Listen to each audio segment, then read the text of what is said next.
Kembali lagi di channel saya, channel Gibson Raditya Prianto. Gimana teman-teman, kabar kalian? Apakah baik-baik saja? Ya, semoga kabar kalian selalu baik-baik saja ya. Selalu diberikan kesehatan, keselamatan diri kalian maupun keluarga kalian ya, bro. Dan jangan lupa subscribe channel saya, channel Gibson Raditya Prianto. Jangan lupa like dan share ke teman-teman kalian. Ya, semoga channel saya bisa berkembang dan saya bisa lebih semangat lagi lah membuat konten-konten tentang mereact sebuah kejadian-kejadian yang ada di Indonesia. Kejadian yang bervariasi ya, khususnya kejadian kelakuan warga plus 62 yang relatif unik-unik, yang relatif tidak masuk akal. Maka dari itu di konten ini khusus membahas orang-orang seperti itu. Karena kita mempertanyakan kenapa bagian warga plus 62 melakukan hal-hal yang konyol, hal-hal tidak masuk akal.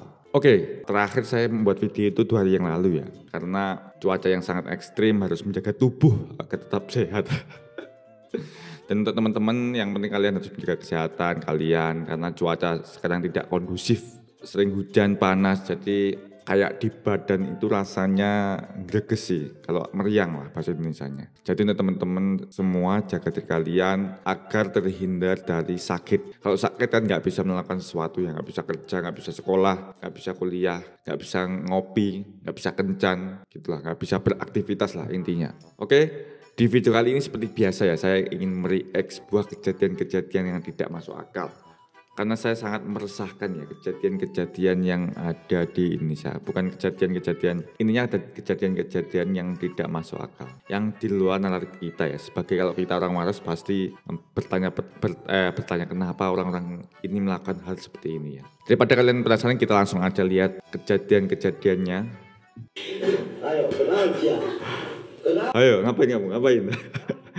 Ayo. Lagi tusbol. Cocol. Orang mana, Pak?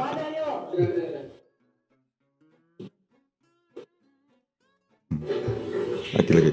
Ayo. Lagi berkembang biak, teman-teman. Kan tolol, nalare gitu. Kita lihat penjelasannya. Aksi mesum di toilet masjid, oknum guru digerebek warga. Bayangkan, oknum guru, orang yang berpendidikan malah melakukan hal-hal yang tak pantas dilakukan. Hal-hal seks. 2 orang warga tertangkap basah sedang berbuat mesum di toilet masjid daerah Bogor. Aksi mesum sejoli tersebut dibongkar setelah ada warga melihat seseorang laki dan perempuan masuk ke toilet musola sekitar pukul jam 4 sore. Warga yang curiga kemudian membuntuti keduanya. Benar saja, saat pintu kamar mandi terbuka, keduanya sedang berbuat mesum dalam kondisi setengah telanjang. Jadi saya dapat laporan dari warga, terus kita sama-sama ngecek. Ternyata benar mereka sedang mesum di kamar mandi. Selanjutnya kedua insan tersebut diamankan Babinsa dan MUI di desa menghindari amukan massa. Betul. Keduanya langsung dibawa ke kantor desa. Permasalahan dianggap selesai dengan kekeluargaan dan kedua belah pihak membuat pernyataan tidak akan mengulangi kembali tersebut. Kan tolol. Bayangkan teman-teman. Kan biasanya kan penggerebekan kayak gini kan biasanya kan di kontrakan atau di kos ataupun di hotel. Ini di toilet masjid ya, di toilet musola. Bayangkan tempat beribadah, toiletnya bukan tempat beribadah sih, maksudnya kan lingkungan tempat ibadah ya, malah melakukan hal-hal yang tak senonoh, hal-hal yang tak pantas dilakukan. Kayak gini apa nggak mikir ya? Saya bingungnya itu loh. Si cewek kok ya mau nalarnya itu loh. Intinya kalau sama-sama tolol ya tetap tolol. Maksudnya dia nggak mikir dampaknya gimana, asal berbuat lah. Dan yang cewek itu ya mau, bingungnya itu loh, sama-sama tolol, intinya sama-sama tolol. Dan ini tempatnya kenapa kok harus di musola malah. Saya nggak habis pikir, untungnya aja tidak ada warga, maksudnya massa gitu. Kalau sampai ini ketahuan massa malah dihakimi lah, kayak massa, kayak ditelanjangi, malah sangat membahayakan. Kadang itu warga plus 62 itu sangat barbar ya dengan hal-hal seperti ini. Tapi logikanya loh, lingkungan tempat ibadah malah dibuat mesum, lebih dari hewan lah. Dan ini di deskripsinya permasalahan dianggap selesai dengan kekeluargaan dan kedua belah pihak membuat pernyataan tidak akan mengulangi kembali perbuatan tersebut. Ya benar, nanti sudah pembuat kayak surat pernyataan. Cuma emang nggak berbuat di musola, tapi di tempat lain. Cuma itu urusan mereka lah. Yang penting saya itu bingungnya kenapa kok melakukan di masjid ini, kan tolol. Kayak baju hitam semua. Kayak saya itu bingungnya guru loh. Aduh. Jadi kalian ya harus berhati-hati. Tentunya para cewek-cewek yang lagi sekolah ataupun yang lagi kuliah atau kalian harus berhati-hati terhadap oknum. Saya bicara oknum ya, oknum guru atau dosen yang cabul. Kalian harus berhati-hati. Jangan sampai kalian terhasut oleh rayuan busuknya. Jangan sampai kalian mau mendapatkan nilai bagus, tapi kalian harus diapa-apain. Bangsat. Kok ya ada. Kita lanjut aja ke berita selanjutnya.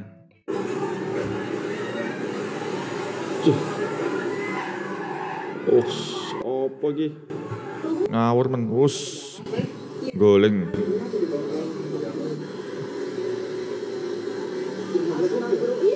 Kita lihat aja di penjelasannya. Buah mobil jadi bulan-bulanan warga di desa Renca, Malang. Di Bandung. Jadi keterangan pelapor, mobil tersebut diduga melakukan tabrak lari dan pengemudi berhasil diamankan petugas kepolisian. Namun hingga berita ini diturunkan belum diketahui secara pasti kronologisnya dari kejadian tersebut. Gini, tabrak lari itu sangat meresahkan ya bagi korbannya. Kan kasihan ya teman-teman. Namanya ketika melakukan kesalahan di sebuah jalan, itu kan setidaknya kita bertanggung jawab lah atas tindakan kita yang lalai dalam mengemudi sebuah kendaraan. Oknum ini, pelaku ini, dia malah lari ya. Dia nggak bertanggung jawab, malah lari dari kesalahannya. Ya jelas ya kayak gini kan dia amuk warga ya. Dia menabrak orang dan dia mau bertanggung jawab atas kelalaiannya dalam mengemudi mobil ini. Mungkin warga nggak sampai seheboh ini ya, nggak sampai semarak inilah. Kadang itu warga itu kenapa kok barbar ya kayak gini, oknum pelaku tabrak lari seperti ini yang sangat meresahkan dan tidak tanggung jawab. Karena apa? Ya kalau yang ditabrak itu dalam arti kondisi luka ringan ya, tapi kalau sampai luka berat atau sampai meninggal, pelakunya lari kan kayak gitu sangat memprihatinkan ya. Sangat kasihan korbannya dan keluarganya ya. Makanya kayak gini kan sampai ini mobilnya hancur teman-teman. Ya untungnya ada pihak polisi ya yang segera menangkap bajingan ini. Saya kadang mikirnya gini loh, ketika ada suatu kejadian tabrak lari dan yang ditabrak itu mengalami luka parah ataupun sampai meninggal. Kadang juga kan korbannya ada yang masih punya anak kecil, ada yang bisa dibilang menghidupi keluarganya, dia tulang punggung dan akhirnya tidak ada. Kayak gitu kan saya melihat di hati itu kayak kasihan, kayak tersentuh. Berita selanjutnya, ini tabrak lari juga, kan bangsat orang-orang oknum seperti ini ya. Lu, ya Allah. Bajingan.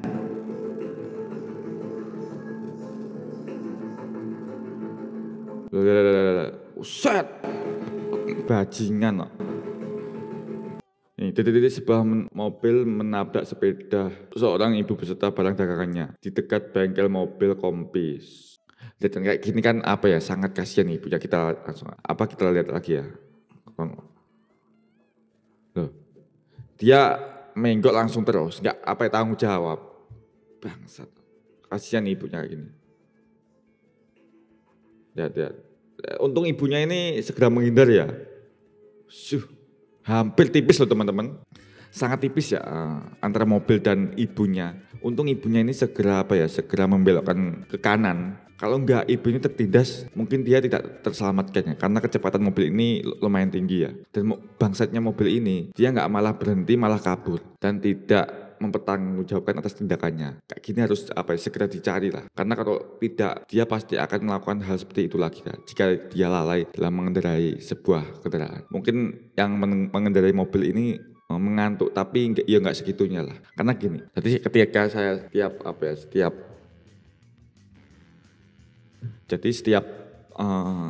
saya mengendarai mobil, jika ngantuk saya pasti berhenti lah. Kalau enggak saya minum kopi. Jadi saya tahu diri saya sendiri harus gimana gitu loh. Jadi jangan memaksakan diri, itu malah sangat membahayakan ya. Dan ini lihat dagangannya ibunya sampai jatuh kayak gini teman-teman. Niatnya ibu ini mencari nafkah untuk menghidupi keluarganya. Bagi pelaku yang menabrak ibu ini setidaknya tolonglah tanggung jawab atas tindakanmu. Kasihan ya ibunya ini intinya naik sepeda, dia mencari nafkah untuk keluarganya. Kayak gini barang dagangannya hancur, ibunya hari ini malah nggak dapat nafkah, malah memboboi barang dagangannya sendiri.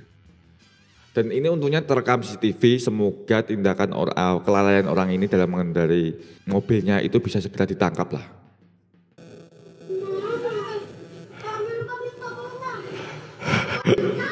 Dihancur motormu.